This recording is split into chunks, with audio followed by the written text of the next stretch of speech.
Everyone, good morning. Welcome back to my another blog. I hope आप सब लोग बहुत अच्छे होंगे, स्वस्थ होंगे, मज़े में होंगे।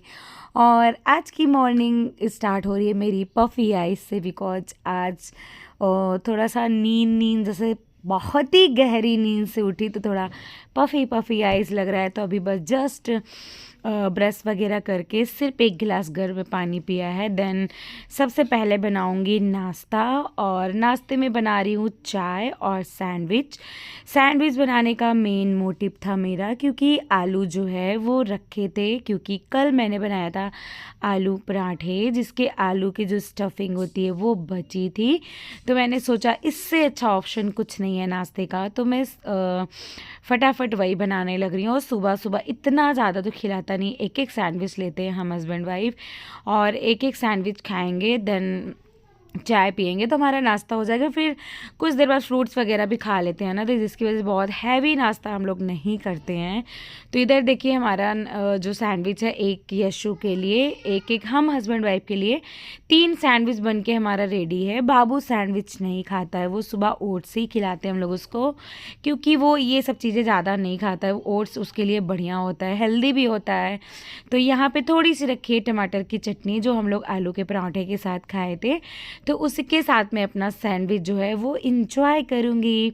और नाश्ता बन के रेडी है, गरम गरम चाय सर्दियों में, आहा कहने ही क्या मज़े आ जाते हैं गरम गरम चाय पी के सर्दियों। और ये देखिए हस्बैंड जी को कुछ ज़्यादा ही ठंडी लग रही है, तो ब्लैंकेट में घुस के बैठे हैं, और मैं उनसे मजाक कर रही थी, लीजिए मैं अपना पत्नी धर्म निभा रही हूँ, आपको गरम गरम नाश्ता दे रही हूँ सुबह सुबह।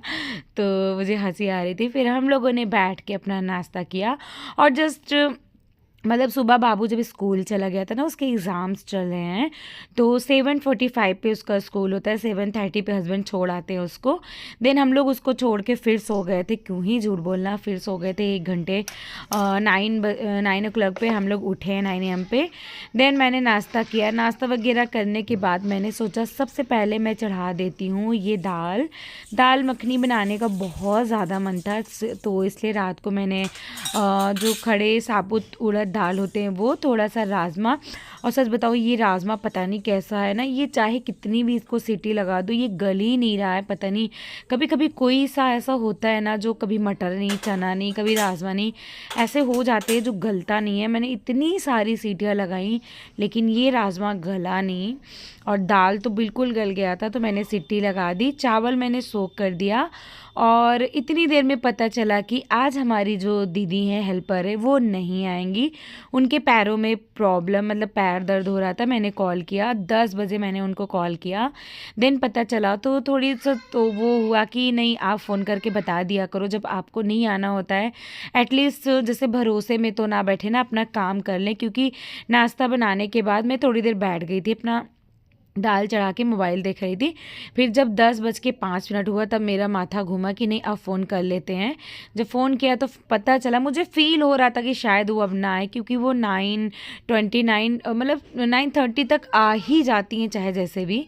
तो आज काफ़ी लेट हो गया, वो नहीं आई। तो मैंने कॉल किया तो वही फाइनली वही आंसर कि नहीं आना है। तो मैंने बोला चलो कोई नहीं, आप रेस्ट करो।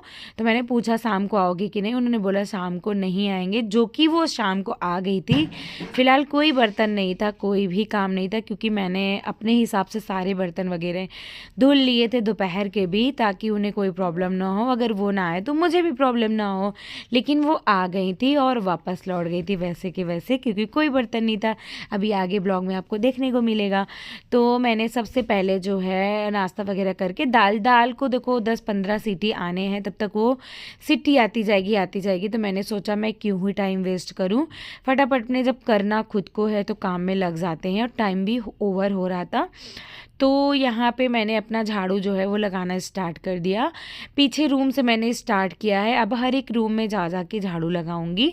और पीछे जो बड़ा वाला आंगन है वो मैंने स्किप कर दिया, वहाँ पे मैंने ना झाड़ू लगाया ना तो धुला, क्योंकि दीदी कल धुली थी, वहाँ पे मैंने देखा था, तो मुझे इतना ज़रूरी नहीं लगा, क्योंकि लेट हो रहा था, ऑलरेडी लेट हो रहा था, हस्बैंड को शॉप भी निकलना है, और छोटे वाले बाबू की थोड़ी सी तबीयत भी ख़राब है, कोल्ड कफ है। तो उसमें भी थोड़ा टाइम लग जाता है। वैसे जब झाड़ू पोछा बर्तन कपड़ा सब करना होता है ना तो बहुत टाइम लग जाता है, डस्टिंग वगैरह। तो ये देखिए छोटा वाला बाबू भी सो ही रहा है। मैंने ब्लैंकेट भी अभी फ़ोल्ड नहीं किया है, अभी झाड़ू मार के ब्लैंकेट वगैरह फ़ोल्ड कर दूँगी, या तो हस्बैंड ही कर देते हैं अगर मैं जैसे झाड़ू वगैरह कर रही हूँ ना। तो छोटा छोटा जो काम होता है जैसे ब्लैंकेट फ़ोल्ड करना, बाबू को ऑयल मसाज देना, उसको ओट्स खिलाना, ये सब काम वो कर रहे थे, एक्चुअली वो ही कर रहे थे। क्योंकि इतने बड़े घर में झाड़ू लगाने में कम से कम मतलब झाड़ू पोछा करने में 40-45 मिनट लग ही जाते हैं, 20 टू 5 मिनट लग जाते हैं झाड़ू लगाने में। तो देखिए वही फोल्ड कर रहे हैं।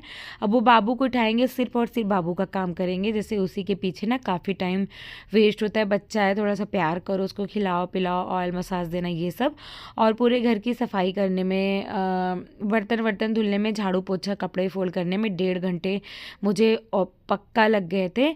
और छोटा घर तो है नहीं कि बस फटाफट कर लिया है, बहुत यार। पहले ना जिस घर में हम रहते थे वही ठीक था, 10 मिनट में 15 मिनट में घड़ी देख के मैं झाड़ू पोछा पूरा कर लेती थी।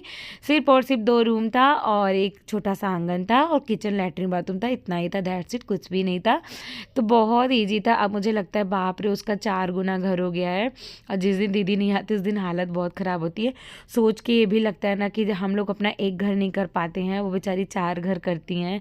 मजबूरी इसी को कहते हैं यार, वो अपना उनका एक जॉब है ये एक तरीके से, लेकिन हाँ करती हैं।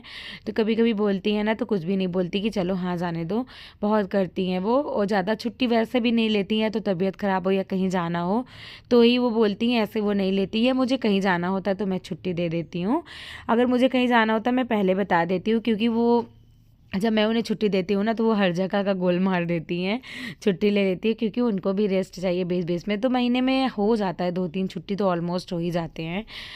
कभी शाम को कभी सुबह ऐसे करके छुट्टी ले लेती हैं। वह शाम को जब आई थी तो मैंने डांटा भी कि आज आपको रेस्ट करना चाहिए था, आपको नहीं आना चाहिए था, बर्तन तो धुल ही चुके हैं, खाली है सिंक, क्या ही धुलना है, तो आप रेस्ट करो। तो पता नहीं और कहीं गई थी कि नहीं, लेकिन मैंने उनको छुट्टी दे दी थी अपनी तरफ से।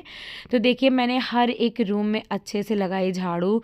और जब मैं झाड़ू लगाती हूँ ना, मैं सच बताऊँ बहुत ही डीपली झाड़ू लगाती हूँ। मैंने आज फ्रिज हटा के झाड़ू लगाया, एंड बेड के बगल जो साइड टेबल्स होते हैं उसे हटा के झाड़ू लगाया, बच्चों के रूम में भी और अपने रूम में भी, सब जगह का साइड टेबल मैंने हटा के झाड़ू लगाया। फ्रिज के पीछे मैंने झाड़ू भी लगाया, पोछा भी लगाया, क्योंकि चूहे ने थोड़ी गंदगी कर रखी होती है, और फ्रिज का थोड़ा बहुत पानी भी है जो गंदा हो जाता है।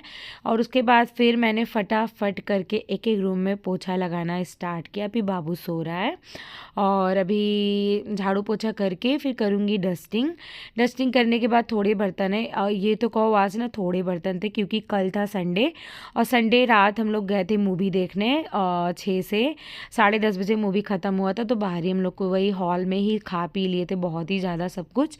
तो पेट इतना ओवर था कि खाना वगैरह कुछ नहीं बना। घर में आने के बाद बच्चों ने और हस्बैंड ने दूध पिया था और कुछ भी नहीं, फिर हम लोग सो गए थे, जिसकी वजह से सिर्फ और सिर्फ ग्लास वगैरह थे, कुछ भी बर्तन नहीं था। ये बहुत खुशी हुई थी मुझे कि चलो बर्तन नहीं हो, सुबह के जो नाश्ते के बर्तन थे वही थे, तो वही धुलना होगा। और इधर देखिए फिर मैं पोछा लगा के अंदर पूरा बाहर आ गई थी। बाहर यशु के रूम के बाहर भी काफ़ी स्पेस है, वहाँ भी पोछा लगाया। और जब मैं लगाती हूँ ना फुल मतलब पूरे घर में ही लगाती हूँ। आज मैंने सीढ़ियों पर भी पोछा लगा। ये देखिए मैं ऐसे ही इसलिए जा रही थी कि रेलिंग पे जो धूल मिट्टी हो ना पोछे पे चिपक जाए, साफ़ हो जाए रेलिंग। तो मैं फटाफट अपनी सीढ़ियों पे जो है पोछा लगाना स्टार्ट कर दूँगी। और सीढ़ियों पे पोछा मैं दीदी लगाए न लगाए, मैं हर तीसरे चौथे दिन अपने हाथ से सीढ़ी पे पोछा लगा देती हूँ। कभी कभी तो जो माइक्रोफाइबर का क्लॉथ होता है जिससे मैं डस्टिंग करती हूँ ना, उसी से पूरा पोछा लगा देती हूँ धुल के, और लास्ट में उसको मशीन में लगा के धुल देती हूँ, या फिर बाथरूम में नहाते समय धुल देती हूँ, तो साफ़ हो जाता है। पूरे घर में पोछा लग गया, सिर्फ यहीं बाकी था मंदिर के सामने, क्योंकि यहाँ से आना जाना होता है, पैर पैर हो रहा था, तो मैंने सोचा मैं इसको लास्ट में ही पोछा लगाऊंगी। तो देखिए गाइज यहाँ पे मैंने अच्छे से मल के मतलब साफ़ कर दिया है। यहाँ पे पोछा लगाने के बाद सिर्फ और सिर्फ आंगन धुलना रह जाएगा, आंगन धुलूंगी उसके बाद। और फिर मैं बाहर की तरफ आ गई थी, पोछा वगैरह सब लग चुका है, सिर्फ करनी है डस्टिंग। और डस्टिंग तो पूरे घर की ही मैंने करी, लेकिन पूरा मैंने शूट नहीं किया, बहुत ज़्यादा वीडियो लंबी हो जाती है, उतना ही मैंने दिखाया है। मैं आपको बता दे रही हूँ मैंने पूरे घर में डस्टिंग करी है, जो मैं कभी भी स्किप नहीं करती हूँ। तो यहाँ पे बच्चों का जो ये प्ले स्टेशन रखा है ना, झूला वगैरह, तो मैंने इसको पूरा अच्छे से साफ़ किया, क्योंकि इस पर हस्बैंड ने जो डोर मैट होता है वो उठा के रख दिया था। मैं इस पे नहीं रखती हूँ, मैं चेयर पे रख दी हूँ, लास्ट में चेयर पोंछ देती हूँ। तो इस पे रख दिया था, तो मुझे बहुत गंदा दिख रहा था, तो मैंने पूरा अच्छे से साफ़ किया। फिर सुरैग वगैरह किया, पीछे की तरफ ये पैनल वगैरह यहाँ पे मैं डेली कर देती हूँ, क्योंकि दीदी यहाँ कूड़ा डालती हैं डस्टबिन में ना, तो अपना काम करना और दूसरों से कराना बहुत ही फ़र्क होता है। तो ये कूड़ा जब डालती हैं तो थोड़ा बहुत धूल मिट्टी अगल बगल गिरे होते हैं, तो जिसकी वजह से मैं पूरा पैनल जो है इस एरिया का डेली ही साफ़ करती हूँ, और तो जिससे गंदगी ना हो। बच्चों का जो ये डलिया रखा है खिलौने का, इसको भी उतार के मैंने पूरा साफ़ किया। एक कार्टन रखा है इसमें, क्योंकि अभी बाथरूम में न्यू गीज़र लगा हुआ है, 25 लीटर का गीज़र हमने लगवाया है बाथरूम में। तो ये पुराना गीज़र जो है वो बनने को गया है, तो इसलिए हमने कार्टन यहाँ पर भी रखा है। जब आ जाएगा गीज़र बाथरूम वाले बेडरूम वाले बाथरूम में लग जाएगा ना, तो ये कार्टन हटा देंगे हम लोग। फिर ये पूरे घर में गाइस हमने पोछा लगा लिया और डस्टिंग भी कर दिया मैंने। और उसके बाद फिर बारी आई इस आंगन को साफ़ करने की। तो यहाँ फटाफट मैं सॉरी क्या ही बोल रही हूँ मैं। यहाँ पे पहले मैंने पोछा को साफ़ किया अच्छे से, थोड़ा सा निरमा डाल के। पोछा साफ़ करने के बाद फिर मैंने आंगन को साफ़ कर दिया, और पूरा काम घर की जो साफ़ सफाई का काम है वो पूरा डन हो गया अच्छे से। अब बारी आती है किचन के स्लैब और बर्तन साफ़ करने की, तो फटाफट यहाँ पे कर लेते हैं हम बर्तन साफ़। और सुबह तक थोड़े बर्तन हो गए थे, क्योंकि दूध का बर्तन मैंने खाली किया था, नाश्ता का बर्तन हो गया था, और जो चाय पानी किया वो बर्तन हो गए थे। तो बर्तन मैंने सारे बाहर निकाल लिए हैं। पहले पूरा मैंने सिंक जो है अच्छे से साफ़ कर लिया, टाइल्स वगैरह साफ़ करने के बाद फिर धुलूँगी बर्तन। बर्तन धुलने के बाद जो है स्लैब वगैरह अच्छे से किचन का साफ़ कर दूँगी, तो जो किचन की क्लीनिंग का काम है वो हो जाएगा। और फिर बनाना रह जाएगा लंच, और थोड़े कपड़े रखे हैं वो भी फ़ोल्ड करना है, तो वो भी मैं फ़ोल्ड करूँगी। और ये सब काम करते करते, खाना पीना बनाते करते मुझे 1 बज गए थे आज। और खाना वगैरह बनाने के बाद ना फिर से मतलब जब खाना बनाते हैं ना, तो किचन में देखो गंदगी आप कितना ही कर लो थोड़ी बहुत तो हो ही जाती है। जैसे आटा वगैरह गूँथो या रोटियां बनाओ, तो थोड़े बहुत जो आटे का डस्ट है वो उड़ता ही उड़ता है। तो जिसकी वजह से एक बार मैं खाना बनाने के बाद, मेरी हैबिट है मैं कितना ही साफ़ सफाई कर ही रहूँ, लेकिन खाना बनाने के बाद एक मंदिर का जो पूरा एरिया है बरामदा और एक किचन, ये डेली मैं झाड़ू पोछा कर देती हूँ, क्योंकि मंदिर के पास भी पूजा पाठ होता है, बच्चे नाश्ता करते हैं, वहीं पे बाबू का ऑयल मसाज होता है, तो थोड़ा चिपचिपा सा हो जाता है। तो वहाँ का एरिया और किचन में डेली झाड़ू पोछा कर देती हूँ। तो खाना बनाने के बाद वो करूँगी, और जितने बर्तन होंगे और वो मैं साफ़ कर लूँगी। और एक बार मैंने खाना बनाने के बाद जितना बर्तन था, जैसे कुकर वगैरह और भगोना कढ़ाई सब मैंने खाली करके धुल लिया था। उसके बाद खाना खाने के बाद जितना बर्तन था वो मैंने धुल लिया था, इसलिए सिंक में एक भी बर्तन नहीं था। जब दीदी आई थी उनको छुट्टी मिल गई, वो भी खुश हो गई थी, बोल रही थी मेरी भाभी ने तो सारा बर्तन धुल लिया, खुश हो गई थी, वो खुश होकर चली गई थी। फिर देखिएगा इस किचन साफ़ करने के बाद ये बाबू के लिए जो गदिया डली है ना बाबू के लिए, बाबू को इस पर ऑयल मसाज होगा, और हम उसे कोल्ड हो गया ना, तो हम लोगों ने उसके लिए लहसुन और मेथी हींग का जो तेल है वो बनाए हैं, उसी को मसाज करेंगे, क्योंकि ठंड में बच्चों के लिए सबसे बेहतरीन तेल है। अगर आप लोग बोलेंगे तो आपको मैं दिखाऊंगी मैं कैसे बनाती हूँ। तो ये है मेरा डिनर रेडी, चलते हैं खाना खाते हैं। कपड़े वगैरह सब फोल्ड कर लिया, झाड़ू पोछा सब हो गया, बस खाना खा के थोड़े बहुत बर्तन है वो धुलूंगी। और बाबू को खाना खिलाना होगा, वो मेन मेरा वो होता है काम, सबसे बड़ा काम होता है बाबू को खाना खिलाना। मैंने पूरा काम फिनिश कर लिया, देखिए मैंने सारा बर्तन धुल दिया था खाना बनाने के बाद। उसके बाद खाने के बाद जो छुट्टा मुट्टा बर्तन होता है वो भी धुल दूंगी, और जो पूरा सफाई करने के बाद सबसे बड़ा काम होता है बाबू को खाना खिलाना। तो मैं फटाफट खाना खा के उसको खाना खिलाऊंगी, फिर मेरा जाके कहीं काम ख़त्म होगा, फिर 1 घंटे रेस्ट करूँगी, और शाम को 4 बजे तो उठ जाती हूँ।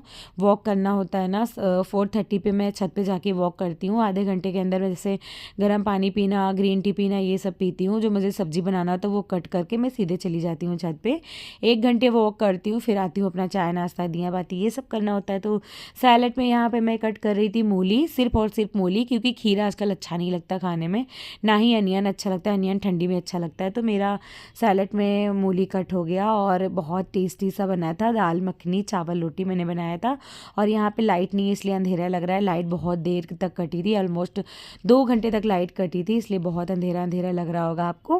वैसे पीछे रोशनी है लेकिन किचन में थोड़ा अंधेरा हो जाता है। तो चलते हैं, खाना खाते हैं, फिर हम दोनों बैठ के खाना खाएं, इंजॉय लंच अपना इंजॉय करें। तो चलिए मिलते हैं नेक्स्ट वीडियो में। और वीडियो अच्छी लगी हो तो चैनल को सब्सक्राइब करिएगा, लाइक शेयर कमेंट करना मत भूलिएगा और बेल आइकन को प्रेस करना मत भूलिएगा, जिससे मेरी वीडियोज़ की सारी नोटिफिकेशन आपको मिल सके। मिलते हैं नेक्स्ट वीडियो में, तब तक के लिए बाय बाय गाइज। और किचन देखिए पूरा डीप क्लीन हो चुका है। Bye bye, thanks for watching.